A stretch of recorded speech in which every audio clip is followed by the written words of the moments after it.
Hey everyone, how you doing? I'm Lazlow, the MST guy, and welcome to the show. What are you doing?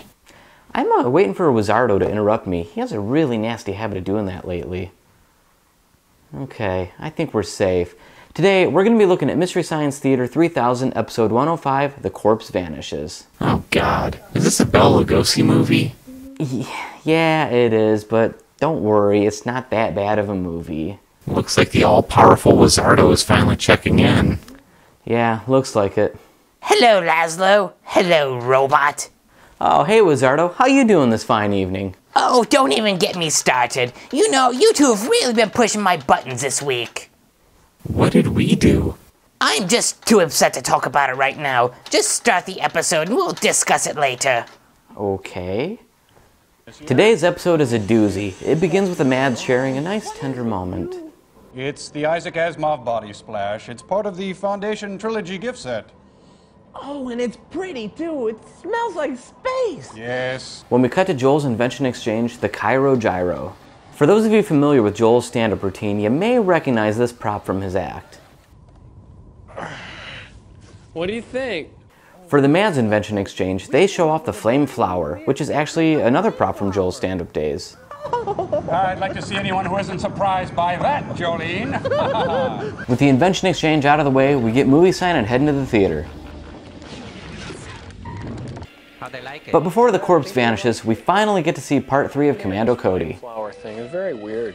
Radar men from the moon! This installment picks up with Cody and Ted still trapped in the cave, and as luck would have it, they find a way out, and the two make it back to their ship. Here, they discuss heading back to Earth, and without too much delay, they fire up the rockets and take off. Spacemen just don't look at home in a breakfast nook. The team lands on Earth only to be confronted by a few of the Moon Men's goons. The goons take off with Cody in close pursuit. They plant a bomb on a bridge, and of course it blows up just as Cody is passing by. His car plunges off the bridge, and so ends this installment of Commando Cody. Back on the bridge of the Satellite of Love, Servo's reading an issue of Tigerbot featuring Star Trek The Next Generation's Data. Magazine. They have a big full-color spread of Data from Star Trek. Data, wow, he's dreamy. Says here he's getting bigger than Kirk Cameron, too. Wow, hey, look at that schematic there. Wow, look at that brain. Wish I had me one of those positronic brains. Wow, Data's got all the candy. The movie opens in the middle of a wedding ceremony. Within a few minutes, the bride's passed out and is taken to a back room to recover. I do. Nice dive. In the back room, her body's taken by Bela and his cronies back to his house where he begins to extract her youthful essence so he can inject it into his wife, the Countess. Yes, that felt good. And no Bela Lugosi movie would be complete without the obligatory beating of the servant. He will not go away. You must whip him. And with that, we take another break from the movie for another host segment. Yep, they're playing tag again, and yes, we saw the same sketch back in KTMA number 11, Humanoid Woman. Patricia, a local reporter, grabbed one of the orchids that the bride was wearing, and it turns out that the orchid is a rather unusual one. Next time we play TV tag. Do you know of anyone that grows them? On a hunch, she decides to investigate Bela since he is a well-known grower of orchids. That is, if you don't mind riding with a coffin. Are you kidding? I love coffins. Point me at it. On her way to his house, her car breaks down, but luckily she's picked up by Dr. Foster, who just happens to be on his way to Dr. Lorenz's house. Where are you going? I'm trying to get to the home of Professor Lorenz. Well, you're in luck. That's where I'm going. Hey, so are we. They get to the doctor's house, and she starts asking him some questions about the mysterious orchids. Bela catches on to her game and insists that she spends the night. You see, I have very important work to do with Dr. Foster. The real doctor. I understand. Patricia finds the not-so-secret tunnel in the wardrobe in her room and heads in. This closet is huge. I could fit a ton of new outfits in here. It's a drive-in closet. It didn't lead her to Narnia, but eventually comes to Dr. Lorenz's laboratory. After witnessing Bela kill one of his servants, Patricia faints. So, what's the big deal with Bela Lugosi anyway? What do you mean? Well, I know he played the definitive Dracula, but why is he such a big deal? Welcome back to another edition of Learning with Lazlow. Bela Lugosi, born in Austria in 1882, at a young age he began a very illustrious career as a stage actor in his homeland. After immigrating to the United States in 1927, he took on the role of Dracula in the Broadway adaptation of the Bram Stoker novel. The show ran for 3 years, and in 1931 Bela played Dracula again in the classic Todd Browning film. The movie was a bit of a double-edged sword for Lugosi. Though he was praised for his performance, casting directors were very reluctant to hire him for any other roles outside of the horror genre.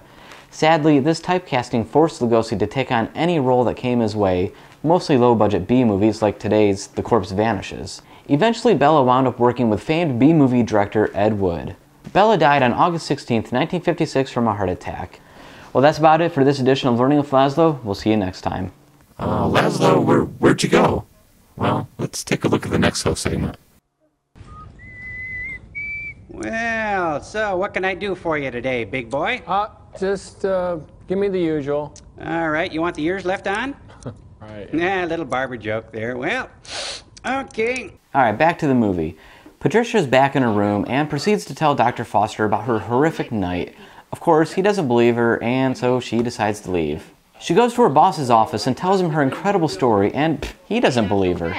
Listen, Mr. Keenan, last night I went through the most gruesome experience of my life. You should talk. All of my life has been a nightmare. And just when all hope seems lost, Dr. Foster shows up with some new evidence. Olive loaf. So what? That's ordinary garden moss. It's moss, all right, but not ordinary. So they come up with a plan to capture Bela. June bride. Oh, sure. I mean, that is, no, not yet. Anyway, Lorenz knows me. Bela takes the bait, but is wise to her plan and kidnaps her instead. You wanted to see me, Reverend?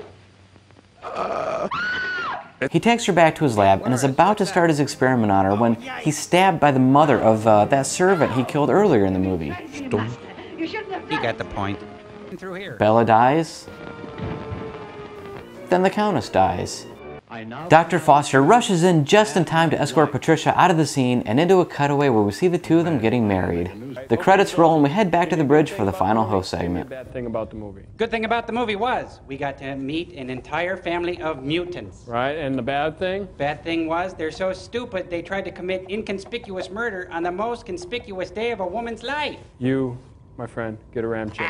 There you go. All right, good. So there you go, Mystery Science Theater 3000, episode 105, The Corpse Vanishes. I seem to be saying this a lot lately, but this is another just average episode. I wasn't too fond of the host segments since we saw a few of them in earlier episodes. The riffing wasn't bad, but still not as consistent as we'll see in later episodes. If you're a fan of MST, I would still recommend it. You can get your copy on Volume 16 from the Shout Factory. Now in my next episode, we'll be taking a look at Mystery Science Theater 3000, episode 106, The Crawling Hand, the sordid story of a severed hand and the skipper from Gilligan's Island. Any final thoughts? Do you think we'll ever get to watch a good movie on this show? We can only hope. We'll see you next time. Oh, now kidnapping dead brides, now that is evil.